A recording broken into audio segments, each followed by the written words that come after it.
வாயில்லா ஜீவன்களுக்கு என்ன ஒரு விஷயம் இந்த சேனல்ல பண்ணாங்க அதை நம்ம மறந்துடுவோம்.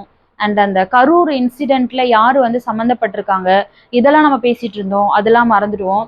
இனிமே வந்து நம்ம என்ன பண்ணுவோம்னா பிக் பாஸ்ல வந்து டெய்லி என்ன நடக்குது, பக்கத்து வீட்டுக்காரன் டெய்லி என்ன பண்றான், அவனோட பெட்ரூம்ல என்ன நடக்குது, அவனோட பாத்ரூம்ல என்ன நடக்குது, இந்த மாதிரிலாம் பாக்குற மாதிரி இந்த பிக் பாஸ் உட்காந்து அவ்வளோ சீரியஸான கண்டென்ட்டா அது வந்து ஒரு ரியாலிட்டி ஷோன்னு வர பண்றாங்க. அதுக்குள்ள வேற என்னெல்லாம் இருக்குன்றது, அக்ரிமெண்ட்ன்ற பேர்ல அவங்க என்னெல்லாம் பண்றாங்கன்றது இங்க யாருக்கும் தெரிய போறது கிடையாது. கரெக்டா?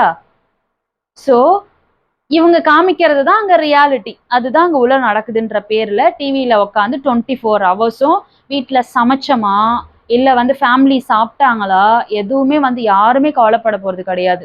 ஒர்க்லயே இருந்தாலும் உட்காந்து போன்ல வந்து பிக் பாஸ் பாக்குறது, இந்த மாதிரியான விஷயங்கள் வந்து அடிக்டடா வந்து இன்னும் கொஞ்ச நாளைக்கு போக போகுது. வேற எந்த விஷயம் நம்மளோட மைண்ட்ல ஓட போறது கிடையாது. ஏன்னா நம்ம நேச்சுரே எப்படின்னா மற்றவங்களோட பர்சனல்ல என்ன நடக்குதுன்னு தெரிஞ்சுப்போம்ல. அதுவும் ரியாலிட்டி அப்படின்னு நமக்கு யாராவது சொன்னாங்கன்னா எப்படி இருக்கும்?